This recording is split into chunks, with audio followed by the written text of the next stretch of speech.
right, you ready for Heather's favorite story of the day? Probably going to be yours too. Seriously, right? love this story. 2 Saturdays ago, a 6-year-old girl from Farmers Branch had a birthday. Yeah, but when it all ended, her gifts were missing from the family van. They weren't stolen, they were misplaced. Fox 4's Richard Ray is in Louisville tonight with the amazing story of how Grace got her presents back.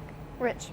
Hi, Heather and Steve. This really is a cool story. It runs from the Colony to Carrollton to Little Elm to Farmers Branch and finally back here to Louisville, but it has a happy ending that played out on Wednesday. Gracie. Hi, Gracie. Miss Jennifer wants to say hi to you. Hi, I've been looking for you. Do you know I've been looking for you a lot?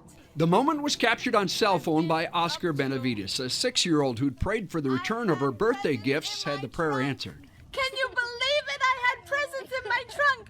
They're now in your mommy's trunk. And the story behind finding Grace is remarkable. It starts with Jen Benavides last Monday shopping at a Kroger's. Going to put my groceries in the back of my van, and I thought I had someone else's van. I saw about 15 birthday presents. At first, Jen thought someone was playing a joke, but there was a name on the gifts, Grace, with a last name that Jen and Oscar recognized from mission trips to Kenya.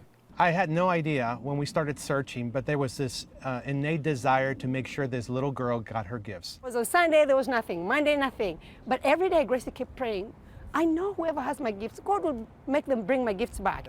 Days of searching and dead ends until Oscar found Grace's name on a list of runners at a race in Carrollton and assumed that a parent would certainly have been with her. And look at anybody else who finished at the same time. And I found 2 or 3 people, but only one with a Kenyan last name.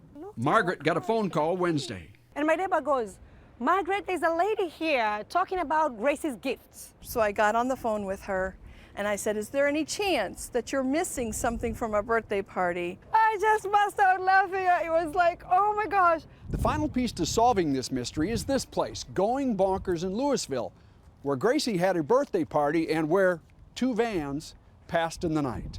Turns out that Grace's father parked and then moved the family van. And then he figured, well, it's too congested there. Let's move the van. So we parked there, and he moved the van here. Hours later, the Benavides family would arrive in a van, same color and model, and park in the same spot. We were at Bonkers here getting a gift certificate. We were here for 5 minutes, got back in the car and left. With the birthday party winding down, Grace's father forgot he'd moved the van and loaded the gifts in the wrong one. Though Oscar and Jen made it right 5 days later.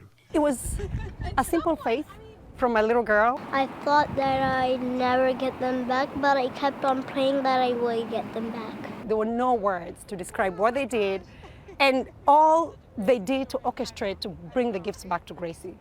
It was unbelievable. Finding Grace turned out to be a blessing for everybody involved, certainly the Benavides family as well. Heather? Rich, I just love this. We all know how crazy the kids' birthday parties can be, and you just put the presents in and you go, but I just truly love this. She's a sweet little girl. Thanks for bringing us this story, Rich.